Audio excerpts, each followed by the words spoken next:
Iki ngajine prei ya. Kowe ape tak ceritani sebuah kisah. Iki wonten cerita ya.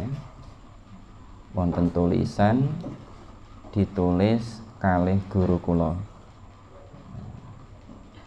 Tulisannya beliau niki berasal dari pengalaman pribadi. Beliau tulis ya, iku asline mboten kanggo diwaca wong, mok kanggo kenangane beliau nek lali karo apa kenangane beliau karek maos. Wis ya. Nah umpama kowe kabeh kok maca utawa ngerti pesene beliau, tulisanku iki gak kudu mbok percaya. Isi dari tulisan iki apa mbok percaya monggo, gak percaya gak apa-apa. Yes. Nek pesene kula apa wae mangke sing apik dari sisi positif jupuken, sisi negatif buangen. Ambil hikmahnya. Oke. Langsung mawon. Iki bahasane mangke tak campur-campur, asline niku bahasa Indonesia. Dari sekian banyak tulisan niku akhirnya kumpul menjadi sebuah novel. Kalih beliau diparingi judul Sang Kiai. Pagi belumlah terang, lereng Gunung Putri masih diselimuti kabut tebal, dingin masih menusuk tulang. Dirungokno ya, karo ngantuk-ngantuk. Di lereng gunung sebelah selatan nampak berjejer pondokan santri yang tidak teratur. Jadi niki menceritakan sebuah pesantren. Pondoke tesih jejer-jejer dereng sae kados niki. Ya, saking pondok mriku sayup-sayup terdengar suara wirid para santri. Rumah bambu yang amat sederhana. Dindingnya dianyam dari bambu dengan rapi. Alasnya juga terbuat dari bambu yang dipecah lalu disusun, sehingga ketika berjalan di atasnya akan terdengar suara derit bambu. Piye? Krek krek krek. Nah, ngoten niku suara bambu. Nampak para santri yang jumlahnya 15 orang melingkar duduk dengan khusyuknya, khusyuk dalam wirid mereka. Sang kiai yang juga dalam lingkaran ikut duduk bersila bersama santri-santri. Orang-orang yang melihatnya tidak akan menyangka mana kiai mana murid, sebab semua sama. Hanya ketika sang kiai mengangkat tangan, semua murid berhenti. Kemudian sang kiai meneruskan wirid yang lain. Santri pun melanjutkan.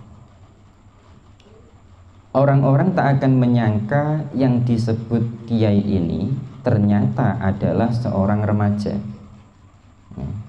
Kira-kira umurnya 12 tahun. Sopo sing umurnya 12 tahun? Nia, dereng ya, lulus SD. Kulitnya putih bersih dengan wajah biasa, namun memancarkan wibawa yang tiada taranya.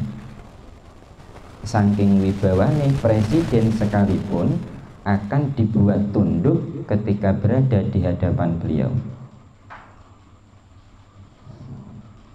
Di sebelah rumah sang kiai ada lagi rumah bambu yang lumayan besar. Dinding-dindingnya terbuat dari kerai.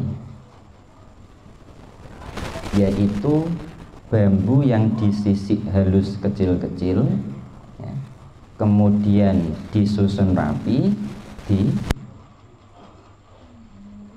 kados ngarep dalem ngoten nika ngatos nggih, sehingga bisa dibuka dan ditutup. Nek dibuka berarti ditarik, digulung, nek tarik diculno nutup. Dalamnya juga beralaskan bambu seperti rumah kiai. Di dalam rumah tersebut tampak beberapa lelaki yang sedang tidur nyenyak. Mereka ada sekitar 20 orang. Semuanya laki-laki. Ternyata tempat niku adalah tempat tamu. Lelaki dikumpulno karo lelaki, perempuan kumpul karo perempuan, pisah laki-laki perempuan. Dari tamu-tamu yang ada, mereka ini bukanlah orang biasa-biasa seperti Pak Udin, beliau seorang tentara, salah seorang tentara yang punya kedudukan di AU, Angkatan Udara. Ada lagi namanya Pak Yusuf, beliau seorang jaksa berasal dari Jakarta. Ada juga para pemilik perusahaan besar, perusahaan raksasa yang ada di Indonesia. Ada lagi, tapi namanya aku tidak tahu. Kata temanku, ya, dia seorang menteri. Ada juga seorang duta besar. Ada artis, tukang cukur rambut, tukang es keliling, dan lain-lain. Semua tidur dalam satu tempat, ya, sama rasa, sama rata. Kalih kiai mboten dibeda-bedakno. Oh iki wong sugih angkatan udara turune nang awang-awang kono. Oh iki bakul es keliling turune nang dhuwur sepeda ontel, mboten. Semua sama pada satu tempat. Siapakah sebenarnya sang kiai? Siapa? Aku pun tak tahu pasti. Yang ku tahu, lelaki muda itu sering dipanggil dengan nama Kiai Lentik. Dari jalur ayah, nasabnya sampai kepada Sunan Gunung Jati. Jalur ayah.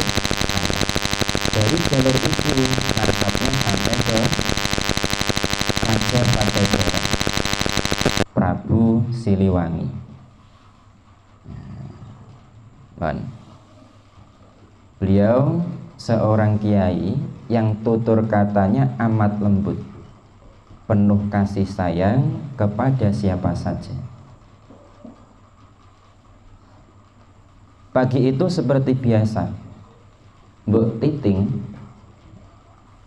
seorang janda tua penjual sarapan nasi uduk, lewat di depan rumah kiai. Umur tua dan tubuh yang mulai bungkuk, ditambah rinjing di punggungnya yang berisi penuh makanan, serta di tangan kanannya membawa sebuah tas yang berisi lauk pauk. Seperti biasa pula, nenek tua itu berhenti di depan pintu rumah kiai, menawarkan dagangannya. Sekalipun nenek ini tahu bahwa setiap hari sang kiai selalu berpuasa, tapi setiap hari pula nenek niki selalu menawarkan nasinya. Nenek itu hanya menunggu sebuah jawaban yang keluar dari mulut kiai. "Meser yai," kata nenek. ndak buka duit mbok, gak duwe duit nek, gak duwe duit mbok, kata kiai. Dan cuma itu jawaban dari kiai. Tapi sudah mampu membuat hati nenek merasa gembira. Lalu nenek segera berlalu, tersenyum bahagia tak terkira. Tak sampai setengah jam, dagangannya habis ludes tak tersisa. Tak tersisa. Nenek itu sangat murung apabila setiap dia menawarkan dagangan di rumah kiai, ternyata tidak ada jawaban dari kiai.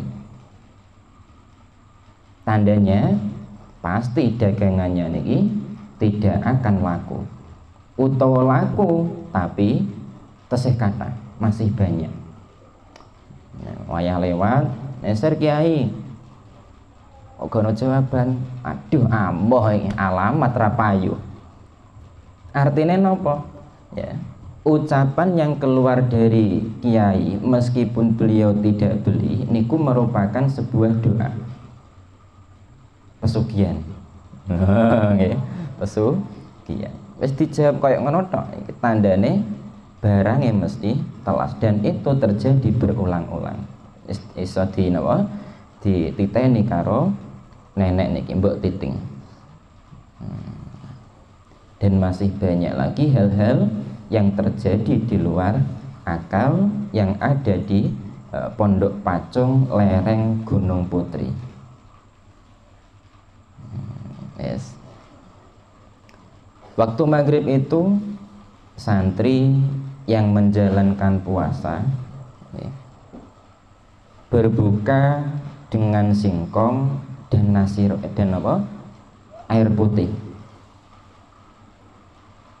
Seperti biasa, kiai juga ikut duduk bersama, berbuka bersama santri-santri. Bukber, bukan duduk bareng, buka bareng.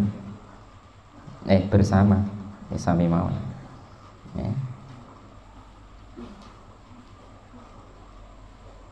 Singkong sebelum makan, ada santri yang mengambil daun singkong, ditaruh di lantai atau tanah, kemudian di atasnya ditaruh singkong. Buka bersama, bukone telo. Habis buka, mereka berganti tempat.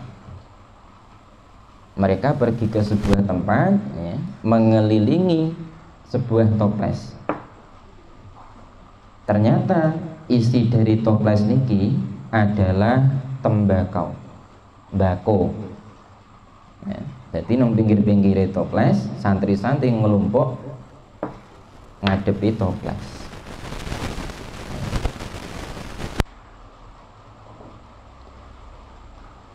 Tembakau ini, kata mereka, adalah barang berharga.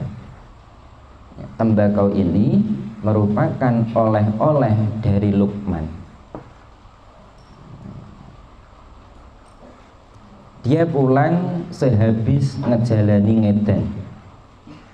Eling ngedan sing kula critakake mbiyen.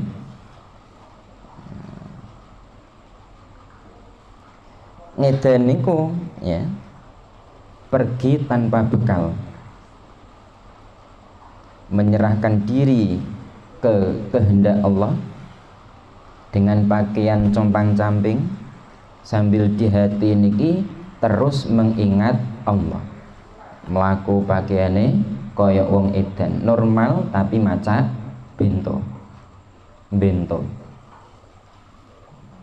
Saiki kan wong bento tapi maca normal.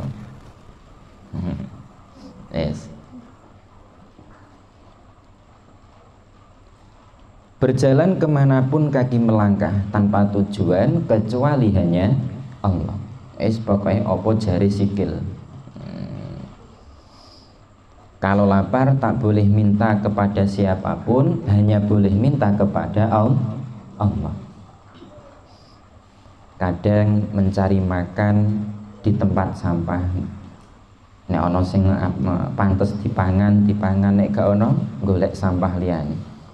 Tidur kadang di sawah, di hutan, seringkali di kuburan.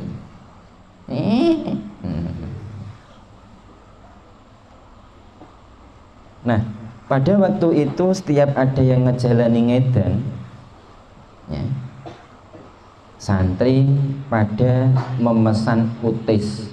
Ngerti utis? Tegesan, bekas rokok nek karek sithik biasanya karo kangkang diguwak niku jenenge utis utawa tegesan. Ada salah seorang santri pergi ngedan, aku pesen ya engko nek balik gawakno tegesan, saking kerene para santri. Wis gak ndek apa. Niki nate kula alami ketika mondok nang nggone Blora.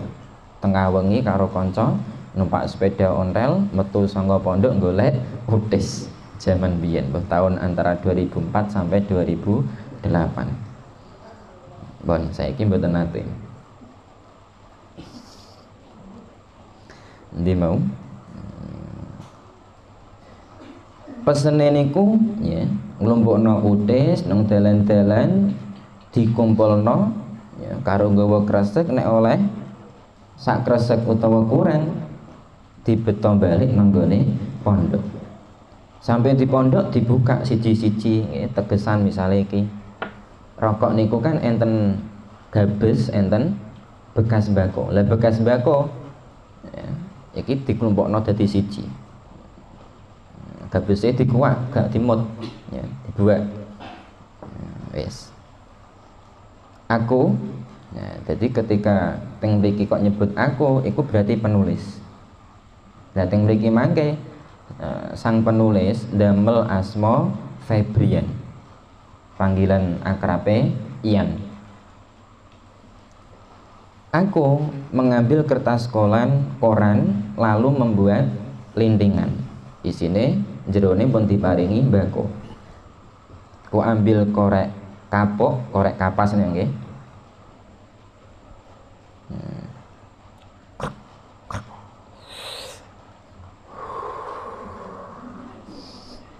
Ya.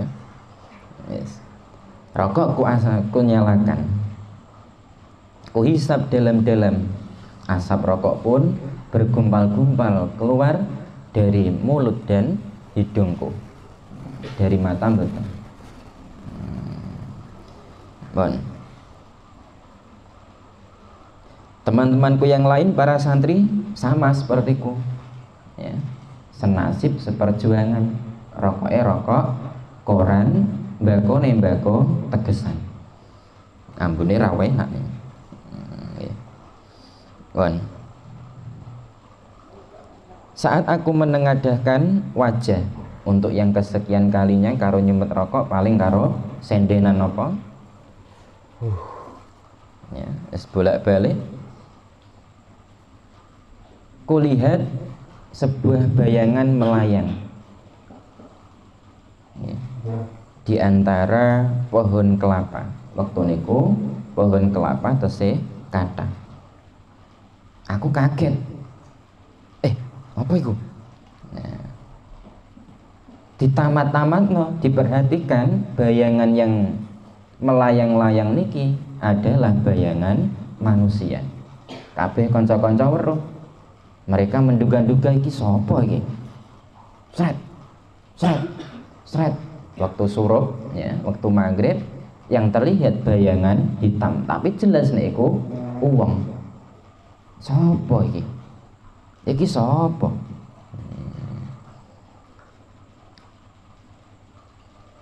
Lalu bayangan tersebut ya, turun di depan rumah kiai.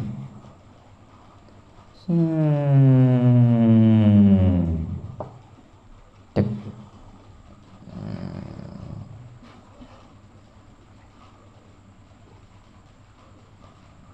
Kami yang melihat segera menghampiri bayangan itu. Gerutuk. Ya. Sapa iki ya? Ya, sambil mendekat, hati kami deg-deg, deg-deg, deg-deg, deg-degan cepat.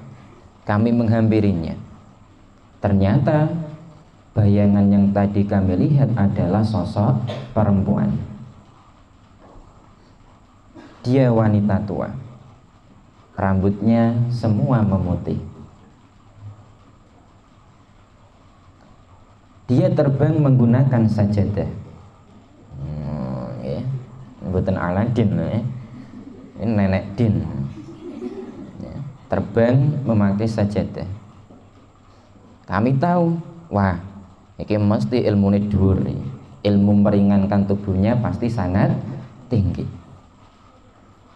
Yang seandainya kami tidak melihatnya secara langsung, tentu kami tidak akan percaya.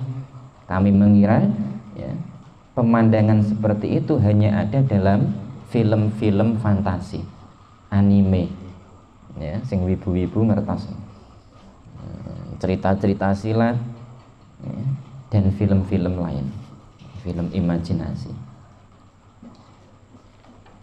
Kami para santri sama melongo melihat seorang perempuan melipat sajadah yang tadi dia gunakan untuk terbang. Perempuan itu kurus, ya, tinggi kurus, berpakaian putih kusam, ya.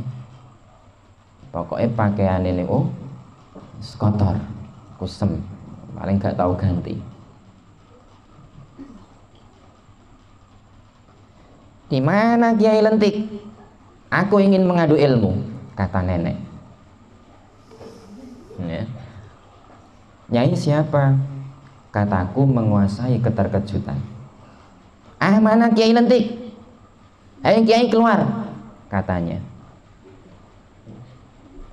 Karena menantang-nantang dan sama sekali tak memperdulikan kata-kataku, ya, aku segera bergegas menghadap Kiai. Yang aku tahu, aku yakini tadi sedang berada di musola untuk sholat berjamaah. Melayu beliau. Aku khawatir perempuan tua itu ilmunya sangat tinggi. Bagaimana nanti menghadapinya? Nanti Kiai menghadapinya. Karena setauku Pak Kiai itu tidak punya ilmu kanuragan, tak pernah mengajarkan kanuragan. Tapi kalau dipikir-pikir memang aneh. Kami para santri yang selama di pesantren tidak pernah diajari kanuragan, tidak pernah diajari silat, ya karena memang di pesantren tidak pernah diajari ilmu kanuragan, silat, pencak, mencak-mencak, bengak-bengok, tidak pernah.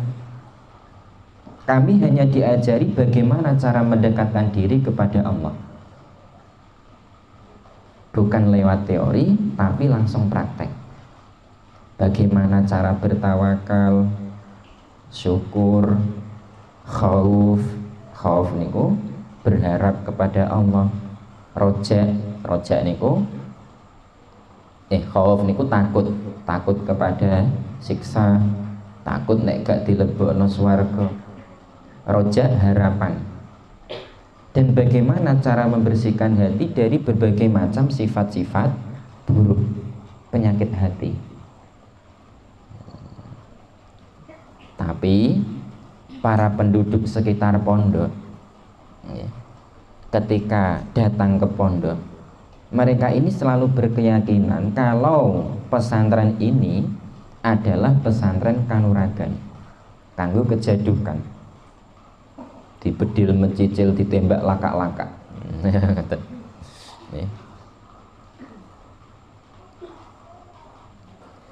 Yang mereka yakini santri-santri sini itu sama kebal senjata, bisa terbang, dan cerita-cerita yang dilebih-lebihkan, cerita-cerita lebay dari para masyarakat. Aku masih takut ini nanti bagaimana kalau si nenek, ya, si perempuan tadi menghadapi Kiai. Dan apakah kiai mampu untuk melawannya? Ini kekhawatiran seorang murid. Selama ini yang aku tahu, kiai sangat menguasai ilmu pengobatan, dari sakit gila, sakit luar, penyakit dalam, sampai penyakit kena santet, kena guna-guna jin, kena narkoba, semua bisa disembuhkan. Ada orang ingin jadi lurah, camat, bupati, gubernur, sampai mau jadi presiden, itu larinya ke kiai, jaluk barokah, minta doa. Tapi kalau ilmu kanuragan, aji kesaktian, aku tidak tahu. Sepertinya beliau tidak punya. Aku jadi ingat salah seorang tamu, dia tentara, mau dikirim menjadi seorang pasukan perang, pasukan yang menjadi penjaga perdamaian di Kuwait. Namanya Iqbal, ya, ingatan Iqbal iki lah ya. Namanya Iqbal. Dia datang dengan tamu yang lain, sowan kepada kiai meminta syariat ilmu kekebalan. Dia ngantri sama seperti tamu umumnya, sampai gilirannya dia menghadap ke kiai. Sebelum Iqbal bicara, kiai bicara dulu sebelum Iqbal ngomong. Kiai ternyata sudah tahu apa maksud kedatangan Iqbal tanpa Iqbal cerita. Ya. Begitulah kiai, selalu tahu maksud kedatangan orang sebelum orang itu menyampaikan maksudnya. Bahkan beliau bisa tahu hari, tanggal, tahun kelahiran, serta siapa nama bapaknya. Beliau tahu. Didelok tok. Oh, anaknya Pak Ijo. Oh, anaknya Pak Idi. Bahkan beliau bisa tahu orang ini habis melakukan maksiat atau tidak. Tahu. Wah, kibar nganu iki, bar mojo iki. Ngoten. Ya, tahu. Dan kadang kiai ini mengucapkan ya apa yang beliau ketahui kepada orangnya tanpa tading aling-aling. Jelas no kabeh. Kowe bareng ini, bareng ini, bareng ini. Ngono terus mengalir. Aku jadi ingat waktu pertama kali datang, kiai mengupas aku habis-habisan tentang pacar-pacarku. Ini berarti beliau ini playgirl, playgroup, apa? Playboy. Ini buatan seudon nih. Ceritanya beliau. Apa yang kau lakukan dengan si Hani, dengan Umi, dengan si Dia, Fati, Dina, semua disebutkan satu-satu oleh kiai plus nama orang tua cewek-cewek tadi. Mateng aku, jelas membuatku jengah, malu. Yang sebelumnya aku datang ke pesantren ini dengan tujuan untuk bekerja, bekerja membuat kaligrafi. Akhirnya mulai saat itu aku memutuskan untuk mondok, belajar ilmu kepada kiai. Habis kadung kisinan. Oke. Wallahu a'lam bishawab. Part 1. Iki terus sakmene. Subhana rabbika rabbil izzati amma yasifun wa salamun alal mursalin walhamdulillahi rabbil alamin. Assalamualaikum warahmatullahi wabarakatuh.